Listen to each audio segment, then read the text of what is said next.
Hey, good morning my dear friends and students. I am Sadhna and all of you enjoying mathematics and science with me. नेहमीप्रमाणे enjoy करताय maths आणि science. आपण 8th स्टँडर्डचा एक interesting lesson start केलेला आहे. Current electricity and magnetism. अगदी याच्या शेवटच्या टप्प्यावर आला आहे. आज आपला लेसन इथे संपणार आहे आणि तुम्ही सगळ्यांनी खूप रिक्वेस्ट केली की टीचर तुम्ही क्वेश्चन आन्सर्स घ्या. तर सगळ्यात महत्त्वाची गोष्ट क्वेश्चन आन्सर्स तुम्हाला मी घेऊन येणार आहे. सो आज आपला टॉपिक आहे magnetic effects of electric current. हा लास्ट टॉपिक राहिलेला आहे. आता हा टॉपिक आपल्याला का क्लिअर करायचा आहे, कारण पुढे तुम्हाला फ्युचरमध्ये फिजिक्स, केमिस्ट्री, बायोलॉजी, फिजिक्समध्ये ह्या ज्या इलेक्ट्रिकल करंट इलेक्ट्रिसिटीच्या कन्सेप्ट आहे, मॅग्नेटिझमच्या कन्सेप्ट आहे, या बेसिक कन्सेप्ट जर इथे क्लिअर असेल तर तुम्हाला पुढचं काहीतरी शिकवलेलं आहे ते समजणार आहे. त्याच्यामुळे सगळ्यांनी या ज्या बेसिक इलेक्ट्रोमॅग्नेटिझम किंवा मॅग्नेटिकच्या ज्या कन्सेप्ट आहे, इलेक्ट्रिसिटीचे ज्या कन्सेप्ट आहे ते छानपैकी इथेच क्लिअर करा, म्हणजे फ्युचरमध्ये तुम्हाला अडचणी येणार नाही. सो तुमच्या पुस्तकामध्ये पेज नंबर 26 वरती 4.6 ए मध्ये काही ऍक्टिव्हिटी दिलेली आहे. ऍक्टिव्हिटी नंबर 1 खूप छान आणि इंटरेस्टिंग ऍक्टिव्हिटी आहे. सिंपल ऍक्टिव्हिटी आहे. तुम्हाला दिसतं एक सर्किट आहे. त्या सर्किटमध्ये काय काय बॅटरी जोडलेली आहे, की आहे, एक बल्ब पण तुम्हाला दिसतो आहे आणि तिथे काहीतरी दिसते मॅच बॉक्स सारखं. तर तिथे काय आहे, एक काडीची पेटी घ्यायची, तुमची मॅच बॉक्स घरी अवेलेबल असेल आणि त्याला मध्ये फिट काय करायचं तुम्हाला, मॅग्नेटिक निडल किंवा दिशा दाखवण्यासाठी जे मॅग्नेटिक निडल तुमच्याकडे किचन असतं त्याच्यामध्ये पण ते दिलेलं असं डायरेक्शन दाखवत असतं. ती मॅग्नेटिक निडल तुम्हाला ह्या मॅच बॉक्स मध्ये फिक्स करायची. मग आता काय करायचं हा एक्सपेरिमेंट बघा. मग सगळ्यात महत्वाचं, व्हेन यू कनेक्ट दिस की, battery, bulb and this magnetic needle in a particular direction and when this electric circuit get completed, when electric circuit ज्यावेळेस कम्प्लीट होईल, when you switch on the की ज्यावेळेस आपण ऑन करणार आहे, there is a start of flowing current from the negative terminal to the positive, म्हणजे negative पासून positive पर्यंत इलेक्ट्रॉनचा फ्लो स्टार्ट होणार आहे. या इलेक्ट्रॉनचा फ्लो स्टार्ट झाल्यानंतर ही जी मॅग्नेटिक निडल आहे, या मॅग्नेटिक निडल मध्ये काय होणार आहे, मॅग्नेटिझम प्रोड्यूस होणार आहे आणि मॅग्नेटिझम प्रोड्यूस झाल्यामुळे ती काय होणार आहे, अशा पद्धतीने डिफ्लेक्ट होणार आहे. म्हणजे ती हलणार आहे, ती चुंबकीय सूची किंवा मॅग्नेटिक. पण ती कुठे हलेल का नाही, it is always settle at the north south direction. ती नेहमी इंटरेस्टिंग बाब की ही जी मॅग्नेटिक निडल आहे ती नॉर्थ साऊथ डिरेक्शनला काय होत असते, स्थिर होत असते. म्हणजे ह्या एक्सपेरिमेंट मध्ये काय झालं, due to the electric current, electricity, the magnetic needle gets affected. Means magnetic effect त्या निडल मध्ये, त्या चुंबक सूचीमध्ये मॅग्नेटिक इफेक्ट निर्माण झाला and due to this that magnetic needle get deflect in the north south direction.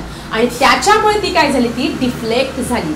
मग हे सगळ्यात पहिले हे मॅग्नेटिक फील्ड किंवा हा जो एक्सपेरिमेंट आहे हे डिफ्लेक्शन होतंय, हे मॅग्नेटिक निडलचं इलेक्ट्रिसिटी सप्लायमुळे काय झालं, मॅग्नेटिझम ही प्रॉपर्टी म्हणजे काय झालं, साधं सिंपल की due to flow of electric current magnetic field is produce around that wire.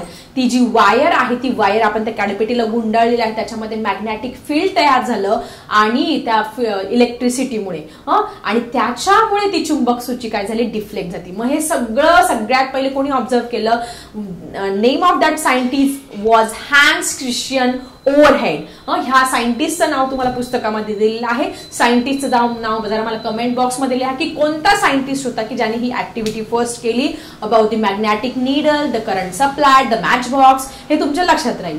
So अशा पद्धतीने ही ऍक्टिव्हिटी नंबर 1 आहे. याच्यातून आपल्याला काय शिकायला मिळतं की ज्यावेळेस आपण कुठल्याही पदार्थामधून इलेक्ट्रिक सप्लाय करत असतो आणि त्याला वायर गुंडाळत असतो त्यावेळेस मॅग्नेटिक निडल ही डिफ्लेक्ट होते.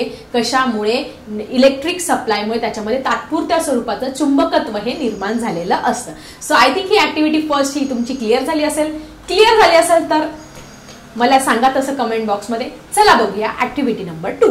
Student, now we have to see the activity number 2. Activity number 2, electromagnetism कसं या नेल मध्ये आपल्याला प्रोड्यूस करायचं आहे. चला बघूया काय आहे ही ऍक्टिव्हिटी. तर तुम्ही सगळ्यांच्या घरामध्ये नेल तर आहेच किंवा स्क्रू आहेच, खिळा सगळ्यांच्या घरी आहे. तो एक खिळा घ्यायचा आहे आणि takes one flexible copper wire and wind tightly on that iron screw. एक लोखंडाचा खिळा घ्या किंवा स्क्रू घ्या, त्याच्याभोवती कॉपरची वायर अशा पद्धतीने गुंडाळल्यानंतर आपण सर्किट, त्याचं हे टोक, हे त्याचं हेड आणि टेल, हे टोक जे आहे ते काय करायचं, बॅटरीला जोडायचं आहे. तुम्ही सगळ्यांनी हा एक्सपेरिमेंट बऱ्याचदा केलेला सुद्धा असेल.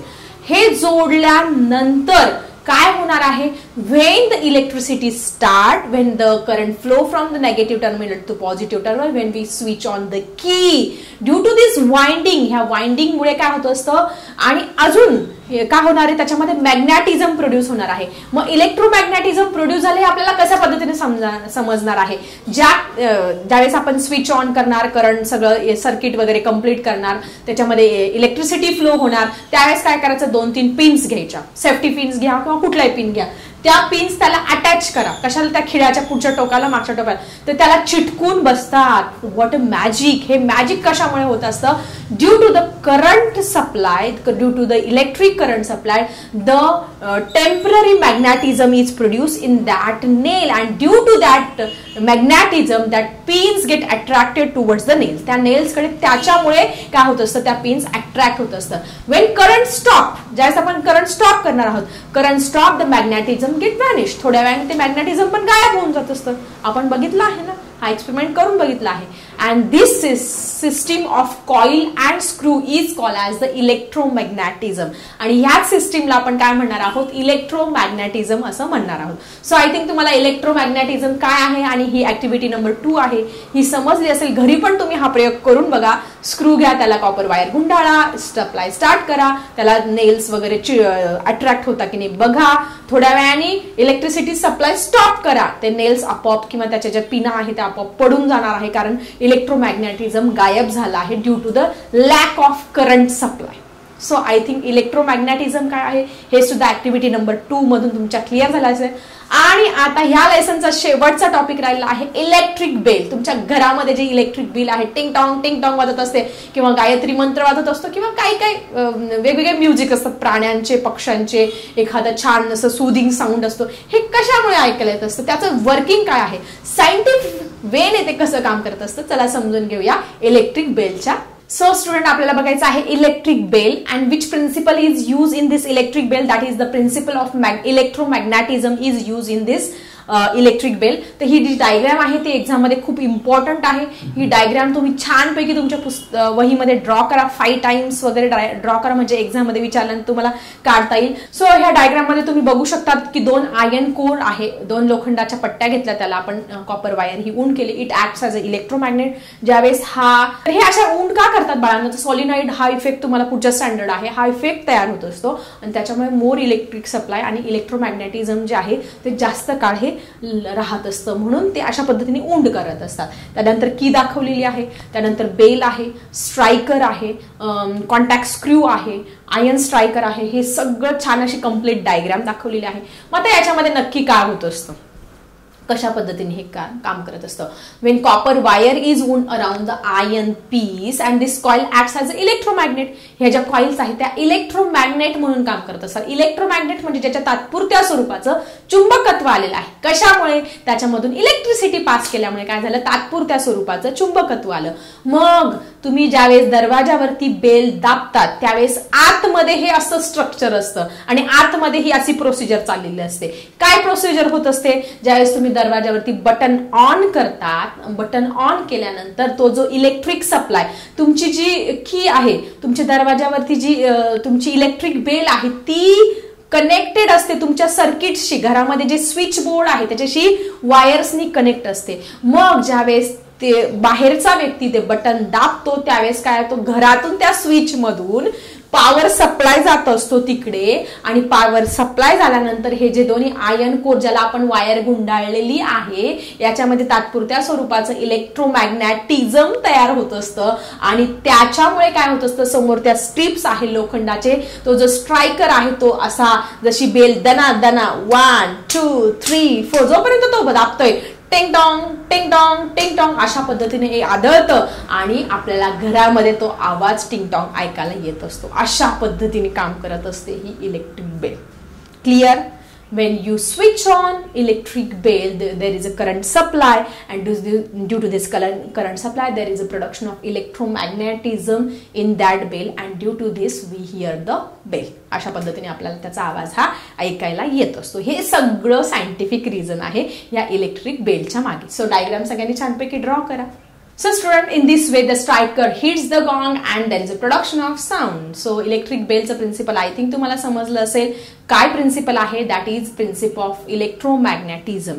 ज्यावेळेस सप्लाय बंद होत असतो, ज्यावेळेस आपण जी इलेक्ट्रिक बेल वाजवणारा जो बाहेरचा व्यक्ती तो बटन बंद करतो, त्यावेळेस काय होतो, तो आवाज पण घरातल्या व्यक्तीला तो आवाज पण काय होत असतो, बंद. जोपर्यंत तो कंटिन्यू दाबून धरतो त्यावेळेस टिंग टॉंग टिंग टॉंग टिंग टॉंग असा आवाज ऐकायलाच येत असतो. ज्यावेळेस तो बटनावरचा हात काढतो त्यावेळेस तो आवाज काय होत असतो, बंद होत असतो. So it's a magical very simple electromagnetism principle which is use in a electric bell. So I think तुम्हाला ऍक्टिव्हिटी नंबर 1 की ज्याच्यामध्ये आपण काडीपेटी, ती मॅग्नेटिक नीडल, त्याच्यामध्ये इलेक्ट्रोमॅग्नेटिझम कसं तयार केलं तो बघितलं. ऍक्टिव्हिटी नंबर 2 मध्ये आपण बघितलं की त्या स्क्रूला आपण वायर गुंडाळली, त्याच्यामध्ये तात्पुरत्या स्वरूपाचं चुंबकत्व निर्माण केलं. आणि तिसरी आपली जी आहे इलेक्ट्रिक बेल कशी काम करते, ह्याच प्रिन्सिपलवर इलेक्ट्रोमॅग्नेटिझमच्या प्रिन्सिपलवर काम करतं. हे सगळं छानपैकी आजच्या या व्हिडिओमध्ये क्लिअर केलं.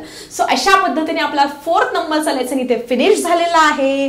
सो कसा वाटला व्हिडिओ जरा कमेंट बॉक्समध्ये लिहा आणि पुढच्या व्हिडिओमध्ये याच लेसनचे क्वेश्चन आन्सर तुमच्यासाठी खास घेऊन येत आहे. सो बघत रहा DS डिजिटल स्कूल आणि व्हिडिओ आवडत असेल तर नक्की लाईक करा आणि उत्साह वाढवा. So student, let's see you soon in the next video. Bye everyone.